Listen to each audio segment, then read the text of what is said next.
Vytautas Mineral Spa. Atgauk jėgas ir šypseną.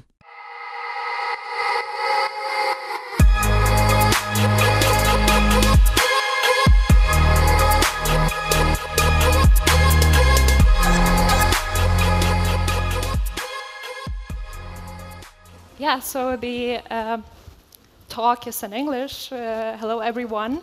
It's really nice to be here. Exciting. So let's start. The topic is AI for events. Is the future already here? And what I'm going to be talking about in the next 30 minutes is about how different technologies come together to create new experiences for people. Then I will zoom in onto a particular technology, which is AI-driven digital humans. And I will also talk about some specific use cases. But before that, still a couple of words on my background. So as was mentioned, I have conducted technology research at Tilburgo University. I was part of a team who aimed to build realistically looking and behaving digital humans, the term that I will define as we go. And also, I'm a co-founder of AI Forward Forum. This is an initiative, platform for knowledge exchange, but it's also what we do with it. We organize in-person and online events. And one of those events is this May. It will take place at Tilburgo University, and it's our art-based hackathon where we will invite people to code in prose. So if you want to learn more about it, you can visit aiforwardforum.com. And then my interest, I'm really passionate about and interested in how different fields can be merged, so technology, arts, and science, and what that means for innovation. So technology, I'm sure there are people here who also are excited about technology and digital technologies, and there's so much information online about it, especially such technologies as artificial intelligence, where the aim is to endow computers with intelligence. You go online and you read and you are excited, but also you notice that there's a lot of hype about this technology. Sometimes it's very difficult to understand what's real and what's fiction, what's noise, what's the buzz, and what's actually signal. But to understand that, what is helpful, it's helpful to look at how technologies develop and to understand that technology does not happen overnight. So if you look at the timeline at specific technologies, for example, digital computer, it was present in 1946. But then it took another 40 years for people to get personal computers. And then not until another, let's say, 30 years when all of us, we got pocket computers, our smartphones. The same is true with artificial intelligence. The field was born in 1956 when a group of researchers came together and they thought that they would solve intelligence over the summer.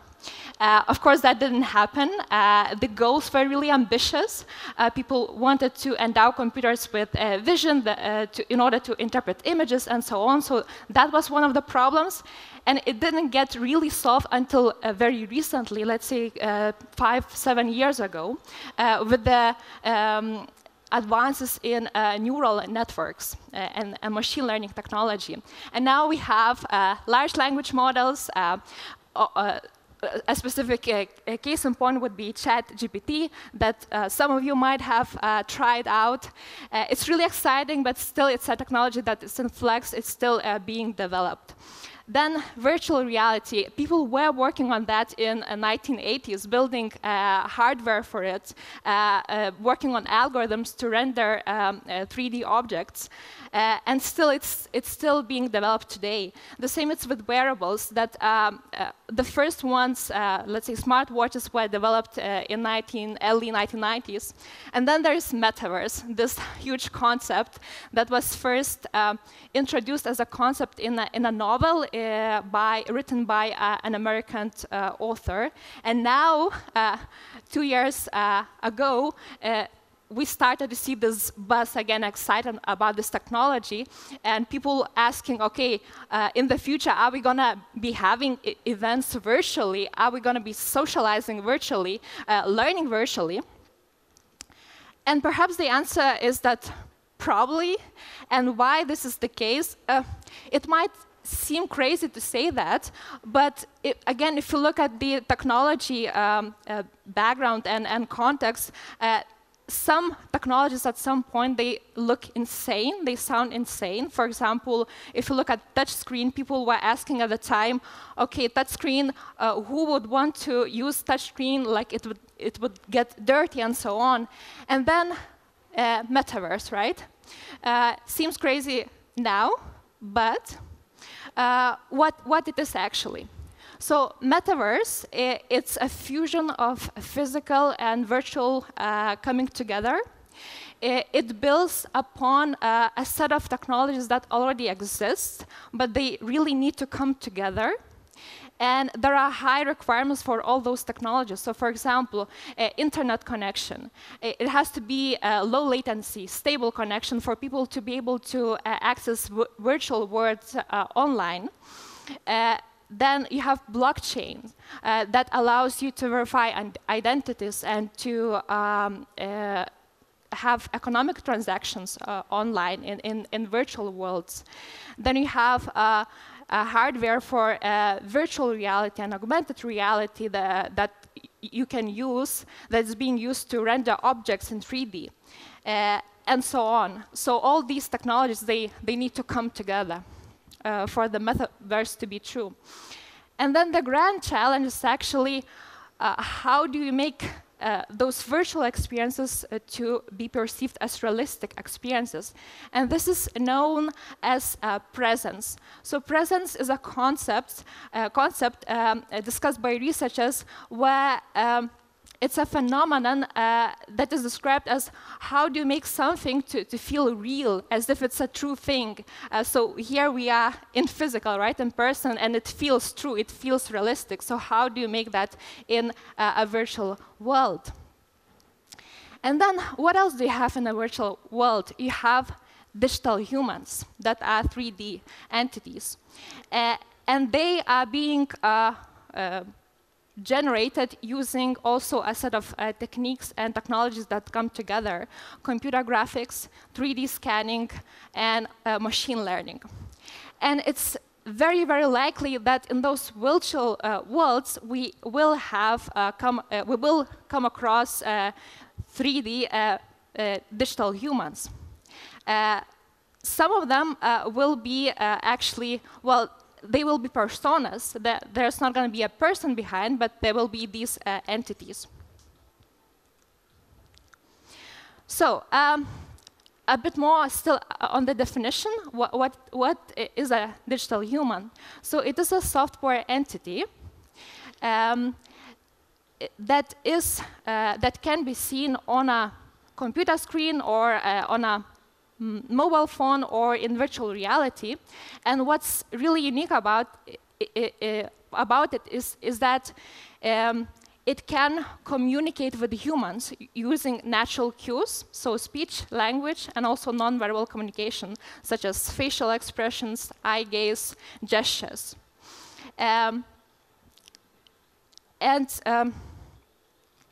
Now we can look a bit at how these digital entities are made. So some 20 years ago, a lot of these digital entities, digital humans, looked like this on the cartoony side. Not realistic at all. These days, they are becoming more and more photorealistic. So much so that sometimes if you're looking at a static image, it's really hard to say, is this a photograph of a human, or it's actually a digital rendition. And of course, this photorealism was facilitated, was enabled by computer graphics advances and machine learning advances. So how does this actually work? In order to create a 3D digital human, you can have a real person whose face or body are captured using a capture system. So basically, we have a person who is seated, and surrounding him or her, there's a lot of cameras, in some cases, couple hundreds of cameras that are taking images simultaneously. And using those images, then it's possible to create a 3D model of the human face. So a 3D representation using, again, machine learning algorithms and some sophisticated mathematics. And then typically that person after whom the digital human is modeled is asked to also to make facial expressions so that afterwards you can drive the face of that digital human. So that's the visual part, how the visual appearance of these humans are created. But then we also have behavior that's even more important. And there are at least two approaches that are common for generating behavior. One is where you capture behaviors of real humans using motion capture, where the person is fitted with a motion capture suit, bodysuit, and its movements, his or her movements are being tracked. Or another approach is creating a model of behavior.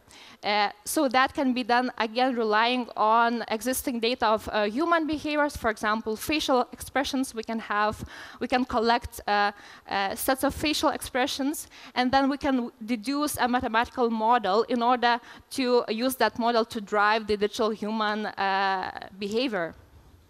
And the latter is a more difficult approach than the former, because with the former, you are able to basically to transfer the actual behavior of a human as it occurred on the digital representation. Then those digital humans, where can we use them? We can use them for education as virtual tutors. We can use them in healthcare as virtual assistants providing information to humans about healthcare. Then business. There are lots of business cases, for example, for marketing. What is also now a growing trend is virtual influencers. Who have their social media accounts, and they are models, and they have a bunch of pictures of their experiences. Then entertainment, of course, concerts, museums, video games. If there are game players here, you might have come across in games non-player character games. And then we have, of course, culture. And museums, and what I'm going to now focus a bit more, looking at specific use cases. So one of the use cases is museums, where you could apply this digital human technology. So, and this showcases Dali in the museum, Dali Museum in Florida, the US, where people created a digital representation of Dali himself, relying on video footage of Dali. And that was presented in life size on a screen.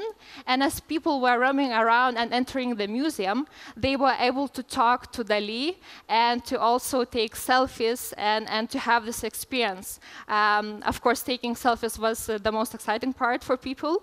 But what this showcases is that already now it's possible to create virtual renditions of historical figures, of artists, of scientists, and allow people to talk to them using machine learning algorithms, so generating behavior and speech, and allowing for people to have these interactions and learning about art and science.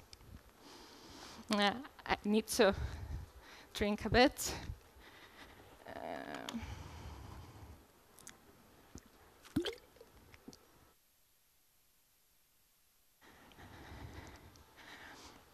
Another use case is having digital humans in concerts as performers.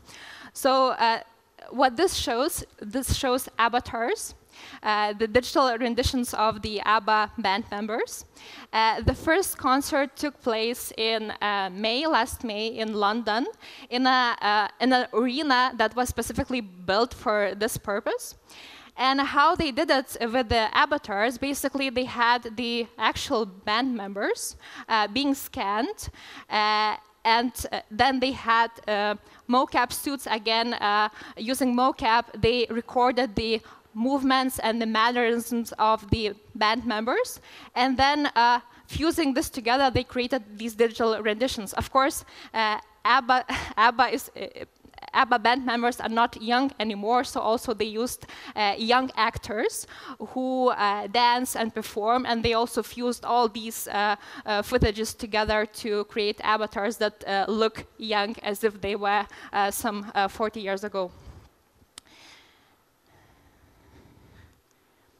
Then, of course, now we talked about, I showcase digital humans for events, for museums, but then there's experiences. And this image shows Neil Harbison, who's a cyborg artist, and he created this NFT. But first, what's interesting about Neil is that he was born with achromatism. It means that he doesn't see color. So what he did, some 20 years ago, he convinced a surgeon to operate on him and implant this antenna. And what this antenna does, it allows him to perceive color, but not visually, but via sound. So when he points his antenna to objects or people, he's able to hear frequencies that refer to colors for him. So what about this NFT?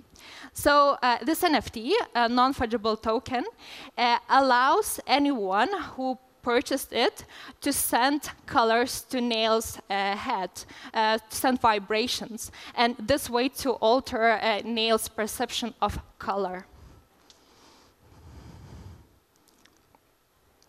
And then the last use case refers to research conducted at Stanford University. One of the researchers is Jeremy Bailenson, whose book cover you can see here. And Jeremy and others, they studied how people behave in virtual reality environments and how their appearance, the appearance of avatars, how that affects people's social behavior. So here what's interesting, they coined this term, the Proteus effect, which means that people transfer their social behaviors, they transfer them also onto real physical reality. So one of the examples is when people were given avatars in virtual reality that were pretty and handsome, and the finding of that research was that people with more prettier avatars also they become bolder in social interactions in virtual reality. So they stood closer to another person in virtual reality during a conversation. Or, for example, again, people given taller avatars in virtual reality, they were also then given a negotiation task in actual physical reality, and it was noticed that it was found that they negotiated more boldly, more aggressively in real interaction. So it means that you can also, I guess the implications of this is that virtual reality will allow us to transfer also our identities. In a way, imagine being in someone else's shoes, being other gender, other ethnicity, and perhaps understanding better what it means to be another person. So, as a summary of all this presentation, I think it's important to highlight a couple of points. Is that yes, it's a very exciting point in history that we are living through. There's a lot of digital technology that can be used to create very interesting things.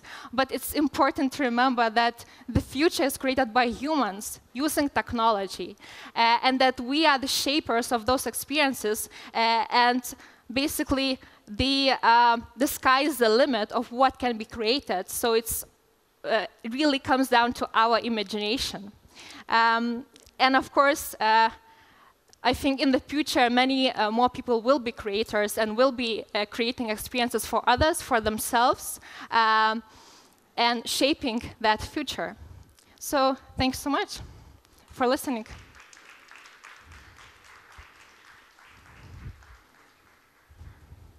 And if there's any questions, feel free to ask. Sure. So maybe we do have some questions about AI. And by the way, I did see that show of Vaba in London a month ago. How was it? Well, actually, it is very fun. But by the way, all atmosphere, of course, technologically, it's a great advance. And you just look into the screen and can't imagine. Is that, I mean, the depth of the image itself is very impressive. Yes. But the biggest value that I see in that is that all people come who love ABBA. It's the atmosphere that you get when you are surrounded by someone. Presence. Yeah, as the presence. If it's there. With everyone being happy and festive, and they all know the lyrics. So I had a question for you. When we did see that DALL-E AI rendition, yeah. So if I talk to DALL-E and AI understands my question, so does AI analyze only through DALL-E's perspective? And also it just uses, it analyzes the all data which is connected to DALL-E, or it just uses in general all the data from all around the world and just gets me, the information generated just like that from all the field? Yeah, that's an excellent question. For that specific use case, I think the knowledge, so-called knowledge base, or what they based their model on, was really limited to DALL-E. So they got their footage, they had some, let's say, dialogue management language model that allowed the person to talk to DALL-E, but it was fairly limited, and I also intuit that some parts were scripted. So, which is unlike what we see with ChatGPT. That is a large language model where you get all of the internet, and then you have, let's say, more natural interaction because all the knowledge that you had is there.